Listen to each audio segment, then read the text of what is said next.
reading to a niece or a nephew. What are the qualities that you look for in a kid's book? You know, they have to be. It has to be an entertaining book. It has to look good. It also has to be a book that you can read more than once. Generally, when you're dealing with kids, they like to hear the stories again and again. Does it need to have a message in it? Well, there's a new children's book called Fergus and Delilah, and it's put together by Erin Nutt and Misa Alexander, and it definitely has an underlying message to it, and an interesting one. I have illustrator Misa Alexander with us this morning. Hello. Hi, how are you? Tell us about Fergus and Delilah. Well, Fergus and Delilah is about social inclusion targeted at a mainstream audience. Okay. And it's a fun, whimsical story about two people in the park, or two little kids, and how they develop a friendship. Mm-hmm. It's quite a beautiful story, and it's about Delilah is trying to befriend Fergus in the playground, and Fergus initially is not all that interested. He's sort of doing his own thing. But Delilah is a really sweet girl. She makes friends with other kids, but she continues to persevere, try to make friends with Fergus.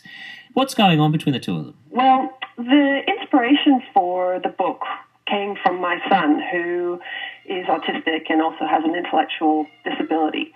So I saw that some children had challenges in connecting with him, and I needed a tool to go into schools when he entered kindy so that the children would understand, but also find a way of connecting with him. So when he was a little boy, he was nonverbal. He can only talk a little bit now. He flaps, he spins. So for the other kids to connect with him, they do the same thing. They flap, they spin, they do knuckles, they do high five, and there then becomes a relationship. That's not a normal relationship of typical children, but there's an understanding there. The insights that you've gained from that experience of watching how children communicate and children with different needs and different levels and all these sorts of things, what does it tell you about kids? That kids are very compassionate, and if they're told through the transparency of communication, they're very understanding and they get it, and it's not a big issue. I think where I've come from in myself personally is that I haven't had very many disabled people in my life, and I'm a product of that stigmatization. And for this book, its sole purpose is to break that stigmatization down and to include all sorts of people into our communities, into our schools, so that we don't have that existing anymore. Yeah. At the heart of it, what's the message that the kids come away with? That being different's okay, and to make different normal, and that we can all connect. There's a common thread. We just need to find it. So if Delilah's there in the playground and Fergus is off doing his own thing, playing elsewhere. She starts making friends with other kids, but she continues to go back to Fergus. And after a few rebuffs, Fergus eventually opens up to that connection. What does Fergus do? Fergus shakes Delilah's hand and says, "Hello, it's nice to meet you. My name is Fergus."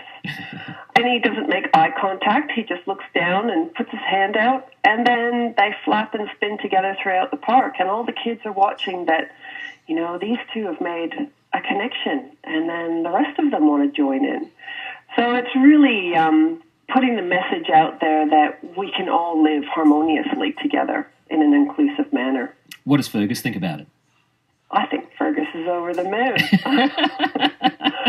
I mean, if it wasn't for Delilah, it's quite possible that he would continue to be in isolation, and that could be okay, but I don't think it's okay. I don't think it's okay for our society. Our society we're all sort of locked up in our little modules, and I think we need to break those walls down and start connecting. And was there a real Delilah in your life that broke through for your Fergus?